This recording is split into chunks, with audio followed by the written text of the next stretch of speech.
చిన్ననాటి నుంచి సినిమాలంటే తనకు విపరీతమైన ఇష్టమని అందుకే సినిమాలనే కెరియర్ గా మలుచుకున్నానని యువ హీరో నారా రోహిత్ అన్నారు. మంచి చిత్రాలు వస్తే ఎవరి నుంచి ఎవరికి కాంపిటీషన్ అంటూ ఏమీ ఉండదని వెల్లడించారు. త్వరలో నిర్మాణ రంగంలోకి కూడా అడుగు పెడతానన్న రోహిత్ దర్శకత్వం మాత్రం చాలా కష్టమంటున్నారు. పైరసీని అరికట్టేందుకు కలిసి రావాలని ప్రేక్షకులను కోరుతున్న నారా రోహిత్ తో మా ప్రతినిధి హరిత ఫేస్ టు ఫేస్. మీరు సినిమాలో యాక్ట్ చేయడానికి కెరియర్గా ఎంచుకోవడానికి గల కారణం ఏంటంటే? మెయిన్ సినిమాలు అంటే ఇంట్రెస్ట్, ఇష్టం, works of passion towards film. So దాని మీద ఇంట్రెస్ట్తో సరే సినిమాలు చేద్దాం అని చెప్పి అంటే I started learning about film. సినిమాల గురించి తెలుసుకున్న తర్వాతే దాన్ని ప్రాజెక్ట్స్ ఏంటో చెప్తారండి?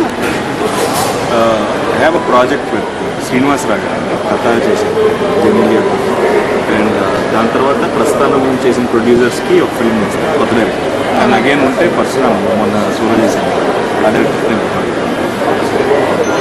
కొత్తగా వస్తున్న హీరోస్కి మీరు కాంపిటెంట్ అంటే there's room for everyone. Main ఇండస్ట్రీలో ఏంటంటే because like 1 year 365 days 52 weeks 52 Fridays.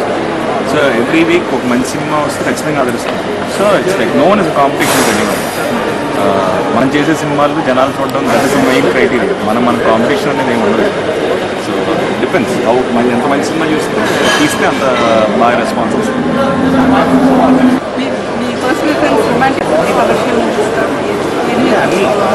యాక్చువల్గా సో బాణం ఒక జానర్ ఫిల్మ్, సోలో వచ్చేసి ఇది ఒక కంప్లీట్ ఫ్యామిలీ వస్తుంది. నెక్స్ట్ చేసేది ఇంకో జానర్. దాని తర్వాత అంటే I want mix and do films. ఒకటే ఇది చేయాలని చెప్పి ఎప్పుడు లేదు. ఫ్యూచర్లో ప్రొడ్యూస్ చేయాలని definitely I like producing a film. అంటే నేను చేస్తాను లేకపోతే కొత్త వాళ్ళని ఇంట్రడ్యూస్ చేస్తాను కూడా I don't have an idea. But డెఫినెట్గా in future I'll start the product. And direction చేసే ఉద్దేశం లేదండి? That's too tough. ఎందుకంటే చూశాను కదా, ఈ సినిమాకి ఆల్మోస్ట్ ఒక అసిస్టెంట్ డైరెక్టర్లో పనిచేశాను ఫ్రమ్ ద స్క్రిప్ట్ స్టేజ్ నుంచి రిలీజ్ వరకు. It's not that easy. చూసినంత ఈజీ కాదు. ఒక సినిమా చూసి మనం ఊరికే జడ్జ్ చేస్తాం కానీ it's very tough when you start directing. ఎందుకంటే చాలా చిన్న చిన్న ఆస్పెక్ట్స్ కూడా మన కేర్లో తీసుకొని చేయాలి. So it's not that easy. So I don't want to get into it. మన ప్రేక్షకులకు మీరు ఇచ్చే మెసేజ్ ఏమైనా ఉందా? మంచి సినిమాలు చేస్తే తప్పకుండా ఆదరిస్తున్నారు. సో అలాగే మంచి సినిమాల్ని థియేటర్లో చూసి ఇంకా బాగా ఆదరించాలి. Do not watch in piracy DVDs. చివరిగా ఒక ప్రశ్న అండి. మిమ్మల్ని కువైట్ తెలుగు వాళ్ళు ఆహ్వానించారు కదా, మీరు ఎలా ఫీల్ అవుతున్నారు? వీళ్ళ హాస్పిటాలిటీ ఎలా ఉంది? మన తెలుగు వాళ్ళ హాస్పిటాలిటీ కువైట్లో ఎలా ఉంది? చాలా బాగుంది. యాక్చువల్గా ఇట్స్ ఆల్మోస్ట్ లైక్ ఇంటి దగ్గర ఉన్నట్టే ఉంది, హైదరాబాద్లో ఉన్నట్టే ఉంది. So it was very nice.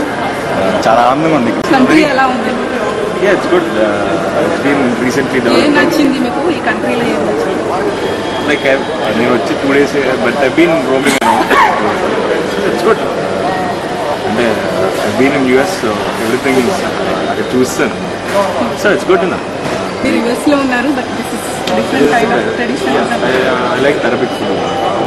Really? Which item do you like in Hyderabad? It was good.